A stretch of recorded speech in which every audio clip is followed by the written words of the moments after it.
Salut l'équipe, c'est Jisan et aujourd'hui on se retrouve pour un nouveau J-Perso. Et vous l'aurez compris, pour ce 4e épisode on parlera de Choto Todoroki. Et pour cela, on est sur My Hero One Justice, l'adaptation en jeu de My Hero Academia, un jeu sorti le 26 octobre, développé par Viking et distribué par Bandai Namco. C'est un jeu orienté plus arcade en 3D avec une magnifique direction artistique, sûrement pas le jeu du siècle, mais bon, c'est vraiment un jeu hyper agréable, en tout cas moi je prends énormément de plaisir à le jouer.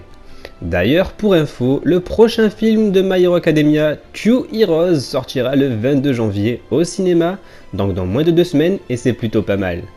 Alors pour ce J-Perso, ce sera sur ce jeu. J'hésitais entre Tenya et Choto, mais vous avez choisi à la grande majorité Choto, ce qui ne m'a pas étonné vu la classe du perso.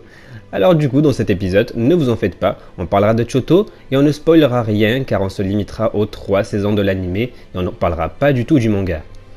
Alors Choto c'est qui? C'est tout simplement un des personnages principaux de cette magnifique œuvre qu'est My Hero Academia, et même comme Midoriya a dit concernant Choto, dans un comics, il serait le héros, il en a le profil.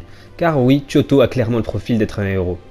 Choto a 15 ans et c'est d'ailleurs demain son anniversaire vu qu'il est né le 11 janvier. Il est le dernier enfant de l'actuel héros le plus puissant de cette œuvre, Endeavor. Et oui, parce que Endeavor, c'est aujourd'hui le héros le plus puissant, et c'est son fils. Donc voilà. Il a d'ailleurs hérité du pouvoir de celui-ci, qui n'est autre que l'alter de feu, ainsi que celui de sa mère, la glace. Ce qui est pas mal cheaté quand même. D'ailleurs, on apprend même que l'union de ses parents était purement professionnelle dans le sens où Endeavor, le père de Choto, était à l'époque le numéro 2 au classement des héros, et qu'il avait pour seul but de surpasser All Might. Donc la solution qu'il a trouvée était de faire un mariage d'alter. Alors les mariages d'alter sont des unions faites dans le seul but de renforcer son alter, en tout cas renforcer l'alter de ses enfants. Donc Endeavor a tout simplement payé les parents de la mère de Choto afin qu'ils puissent se marier avec pour que ses enfants puissent hériter de son alter de feu ainsi que celui de glace. Ce qui est, voilà, ça manque de morale mais ça se fait dans ce monde-là. Au final, Choto se retrouve avec un alter hyper puissant, sauf qu'au début de l'œuvre, Choto en voulait énormément à son père, car la mère de Choto ne voulait pas se marier, ne voulait pas du tout de ce mariage. Elle a été utilisée et vendue à un homme froid et brutal, car je rappelle qu'il a batté à un moment donné dans l'anime, on voit qu'il y a mis un coup. Donc elle n'a rien trouvé de mieux à faire que de rejeter son fils, car le côté feu de Choto lui rappelait qu'Endeavor l'a dégoûté au plus haut point. Ça l'a dégoûté au point que cette connasse a jeté de l'eau bouillante sur son fils quand il était jeune, d'où la brûlure sous l'œil gauche de Choto. Sa mère fut internée par son père, voilà, car elle était tout simplement tarée d'avoir fait ça. Cet événement, ça a traumatisé Choto, au point qu'il décida de renier son père et son pouvoir de feu. Il décida de devenir le numéro 1 en utilisant seulement l'alter de glace de sa mère et en reniant complètement sa partie gauche. Mais on reviendra sur ce point un petit peu plus tard. Alors Choto n'était pas le seul enfant de ce mariage d'alter. Il a 2 grands frères ainsi qu'une sœur. On ne sait pas plus par rapport à eux, mais d'ailleurs je suis très curieux de voir ses grands frères. Je sens qu'il va y avoir un délire où on va les voir justement, et peut-être pourquoi pas un combat d'entraînement ou un combat sérieux, je sais pas. Étant donné que Choto a grandi à l'écart de ses frères et sœurs, on le voit à quelques moments discuter avec sa sœur, mais à aucun moment on ne voit ses frères. Donc je me dis que ses frères doivent être en première ou en terminale au lycée, ou je ne sais quoi. Mais voilà, comme on a vu à la fin de la saison 3, on nous montrait un première, je me dis que ce sera plutôt à ce moment-là qu'on va commencer à nous montrer les grands frères. C'est pas pour rien qu'on nous les cache. Bref, du coup, Choto, c'est aujourd'hui un des personnages les plus puissants de la seconde A, et donc un personnage incontournable de cette œuvre. D'ailleurs, il a été reçu par recommandation, mais il a prouvé qu'il valait sa recommandation pendant le tournoi. Il est hyper intelligent et stratège, avec un bon alter. Il a été reçu sur recommandation, comme je vous ai dit, à UA, mais il a montré qu'il méritait clairement sa place au tournoi. Quand on a vu dans la saison 2, surtout dès le début de la course, ça a été le premier à partir en tête et à geler la moitié des participants. Donc c'était un truc de malade. Tous ces éléments font voilà, que c'est un des personnages préférés des fans de ce manga, même si je dois avouer que j'ai une petite préférence pour Tenya Ida. Mais ça, on en reparlera plus tard dans un prochain J-Perso sur My Hero Academia. Alors concernant Choto et ses flammes, c'est lors de son combat contre Deku qu'il décida d'utiliser ses flammes, et en termes de combat pur, ce combat n'était pas ouf. On avait juste l'impression que Midoriya gaspillait ses doigts pour garder à distance Choto. C'était d'ailleurs une des pires stratégies de combat à faire contre Choto, parce que contre un adversaire comme Choto, le mieux c'est d'aller directement au corps à corps, vu que Choto est plutôt un personnage moyenne et grande distance, qui se repose surtout sur la puissance de son alter, donc Deku aurait dû aller au corps à corps, mais bon bref. Donc au final le combat n'était pas si ouf que ça en termes de combat pur, mais dans le propos, ça l'était. Car ce combat apportait tellement de choses à l'histoire et à l'œuvre ainsi qu'au background du personnage. D'un côté, on avait Midoriya qui voulait faire comprendre à Choto que son alter de feu n'était pas celui de son père, mais son propre pouvoir, et qu'il devait s'en servir et se l'approprier complètement. Et t'avais d'un côté Choto qui se dévoilait plus et qui se montrait beaucoup plus humain que ça en laissant paraître certaines choses et en racontant un petit peu son passé. On avait un petit peu quelques petits flashbacks qui étaient plutôt intéressants.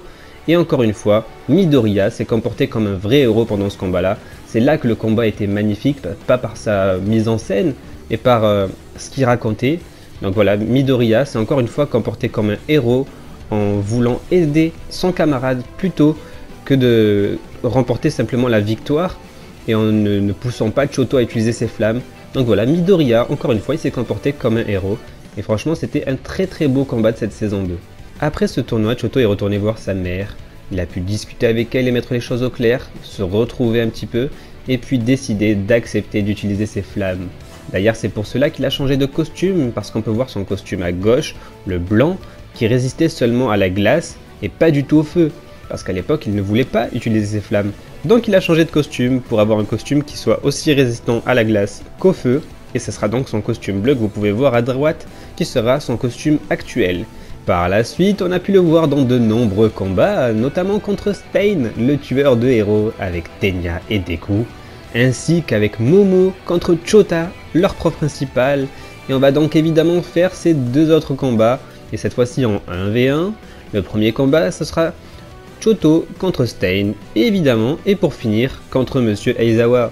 D'ailleurs, sur ce jeu, Choto est un des très bons personnages. En tout cas, pour débuter, c'est un des meilleurs persos. Il est hyper facile à prendre en main, et franchement, ces trucs s'enchaînent très bien. C'est vraiment un pur plaisir. Donc, si vous voulez débuter sur ce jeu, je vous conseille fortement ce personnage-là. Vous verrez que vous n'aurez aucune difficulté à prendre en main le personnage et à commencer à comprendre un petit peu les fonctionnalités du jeu. Pour résumer, Choto est un des personnages les mieux développés au début de cette œuvre, donc je peux comprendre que ce soit un des personnages favoris des fans de My Hero.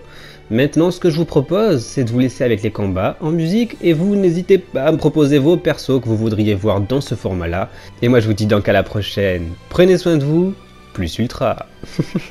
Lol, c'est dégueulasse. Ciao.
エイジング